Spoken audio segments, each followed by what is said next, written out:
اعوذ باللہ من الشیطان الرجیم بسم اللہ الرحمن الرحیم رب اشرح لی صدری ویسر لی امری واحلل عقدۃ من لسانی یفقہوا قولی۔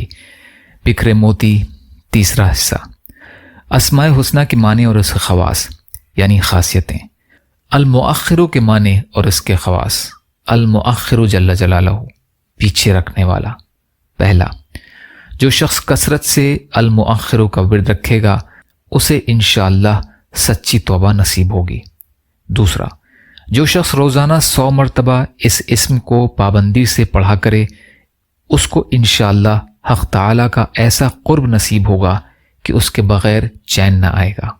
تیسرا، علماء کرام فرماتے ہیں کہ المقدم اور المؤخر کو ایک ساتھ پڑھتا رہے، جب کوئی مشکل پیش آئے 21 بار اس اسم کو پڑھے، انشاءاللہ مشکل آسان ہو جائے گی۔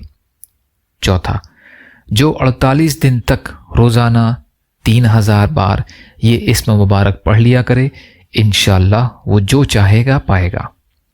پانچواں، جو 41 بار یہ اسم مبارک پڑھے گا اس کا نفس انشاءاللہ مطیع ہوگا، یعنی اطاعت کرنے والا ہو جائے گا۔ چھٹا، جو ہر روز 100 بار یہ اسم مبارک پڑھتا رہے گا انشاءاللہ اس کے سب کام انجام کو پہنچیں گے۔ ساتواں، حضور اکرم صلی اللہ علیہ وسلم سے یہ دعا منقول ہے، اللہم اغفر لی ما قدمت وما اخرت وما اسررت وما اعلنت انت المقدم وانت المؤخر وانت علی کل شیء قدیر۔ اللہم اغفر لی ما قدمت وما اخرت وما اسررت وما اعلنت انت المقدم وانت المؤخر وانت علی کل شیء قدیر۔ بخاری شریف کی روایت ہے یہ۔ یا اللہ ہم سب کو کہنے سننے سے زیادہ عمل کی توفیق عطا فرما۔ یا اللہ مظلوم فلسطینیوں، کشمیریوں، روہنگیا مسلمان اور مسلمان جہاں بھی پریشان حال ہیں، ظالموں کے ظلم کا شکار ہیں، ان کی بھرپور مدد فرمائیے۔ ہم سب کو اپنی استطاعت کے بقدر اپنا حق ادا کرنے والا بنائیے۔ یا اللہ اپنے حلال میں سے دیجیے، حرام سے بچائیے، اپنے غیر سے بے نیاز کر دیجیے۔